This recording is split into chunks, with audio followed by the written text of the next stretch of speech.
Hello everyone, I'm Paul and this is problem 3783, mirror distance of an integer. This is an easy problem that's relatively simple, so let's start. We are given some integer n and we need to return the mirror distance of n. Here we have the definition of mirror distance. This is nothing but the absolute difference of n and the reversed version of n. Reverse n is the integer formed by reversing the digits of n. So let's say that n is 25. If we reverse the digits, we get 52. And we need to return the absolute difference of these two numbers. So we do 25 minus 52. The result of this is 27, so we return this. The main question here is how do we reverse n? And there are basically two ways to do this. The most straightforward solution is to transform n into a string, reverse the string, and then transform the string into an integer. That's how we get 52 in this case. Now let's say that for some reason we are not allowed to transform this into a string. Well, if this is the case, we can say that the reversed number is initially 0, and now we can iterate every digit in n from right to left. So we start with this one. How do we get this digit? Well, we can do n modulo 10, and this is equal to 5 in this case. So we add 5 to the reversed number. And now we need to remove this digit. So we can do 25 divided 10. That's how we remove 5 in this case. The result here is 2. Now we continue with this digit. So we need to make room for one more digit here. We can multiply this by 10, and that's how we get 50 in this case. So now we do the same. 2 modulo 10 is equal to 2. So we add 2 here, and this is 52. And now we need to remove this digit.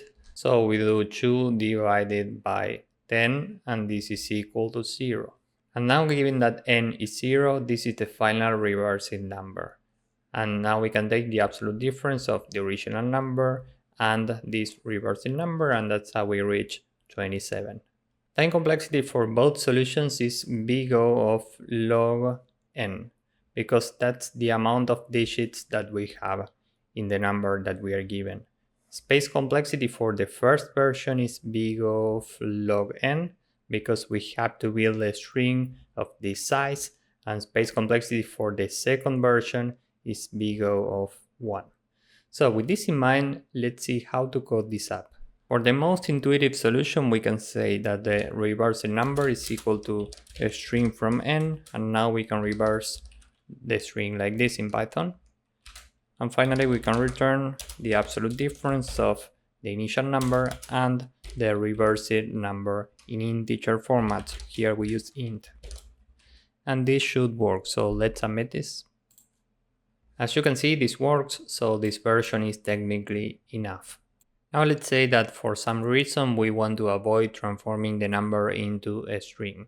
We can take a copy of the number, so this is equal to n, and now we can say that reversing is initially 0, and while we have n, we remove the last digit, meaning n divided equal 10.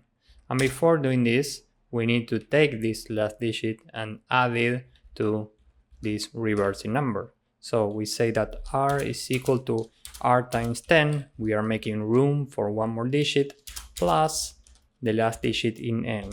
We do n modulo 10, okay? After doing this, we can return the absolute difference of num minus r. Remember that this is the copy that we took up here. So let's submit this and see if it works. As you can see, this works and it's very efficient. And now we are using big O of 1 space complexity. So if you found this useful, please drop a like, subscribe, and see you in the next one. Bye bye.